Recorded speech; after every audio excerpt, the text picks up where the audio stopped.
Hello সবাইকে, good evening. তোমরা সবাই কেমন আছো? আজকে যদিও আমার গলার অবস্থাটা একটু খারাপ, ঠান্ডা লেগেছে, তাও তোমাদের সাথে একটু গল্প করতে চলে আসলাম।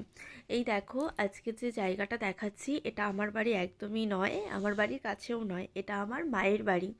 আমি একবেলার জন্য গিয়েছিলাম একটু ঘুরতে, কিন্তু দেখো যে মেয়েটা আমার ঘুরছে কত আনন্দ পাচ্ছে, কারণ ওরা না এরকম মাঠ ঘাট এসব দেখে বড় হচ্ছে না, তো যখন আমার বাড়িতে যায় মায়ের বাড়িতে তখনই ও এভাবে ঘোরে বা আনন্দ করে। আর এই পুরো মাঠটা দেখো, পুরো কিন্তু সর্ষে ফুল হয়েছে প্রচুর পরিমাণে। আর এই যে জমিগুলো দেখছো এগুলো কিন্তু সারা বছর ধান হয়, ধানের জমি বলতে পারো। ওর ওই পাড়াটা দেখছো, এইখানে আমার বাড়ি। তাই মায়ের সাথে আমিও একটু হাঁটতে বেরিয়েছিলাম, কারণ ও একটু ভালো লাগছিল, খোলা মাঠ, দৌড়াদৌড়ি করছিল, মজা করছিল, আনন্দ করছিল।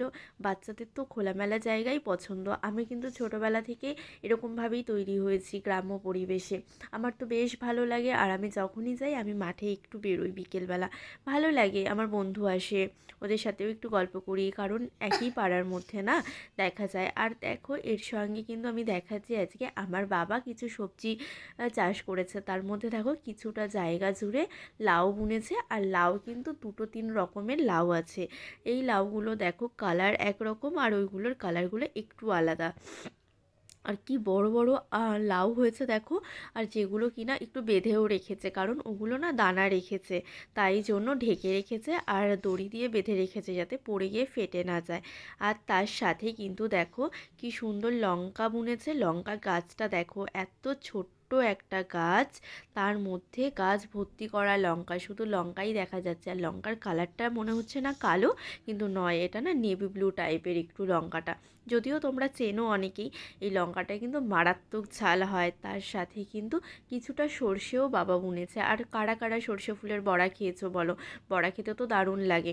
আর সর্ষে পাতার শাকও আমার মা রান্না করে, খেতে তো অসম্ভব ভালো লাগে। আর তার সাথে কিন্তু অনেকটা জায়গা জুড়ে শিম গাছ লাগিয়ে ফেলেছে, কারণ শিম তো বাজারে এখন পাওয়াই যাচ্ছে, কিন্তু আমাদের বাড়ির গাছের শিম কিন্তু সদ্য ফুল এসেছে। এই সিমটা কিন্তু একটু অন্য রকমের, ছোট ছোট সিম হয় আর অনেক দানা হয়, মানে দানাগুলো একটু বড় বড় হয়, দেখেছো? আর এটা কিন্তু কোনো মাচা তৈরি করেনি, এটা কিন্তু ইটের ওপরেই ছাউনি দিয়ে দিয়েছে, কারণ দেখো নিচে গোড়াটা রয়েছে, আর গাছটা কতটা সবুজ, আর গাছ ভর্তি করা হোয়াইট ফুল। এরকম প্রকৃতির জিনিস দেখতে কত না ভালো লাগে বলো? আর আমি তো বাড়ি গেলে এগুলোই দেখি, আমার মন ভালো হয়ে যায় অনেকটা।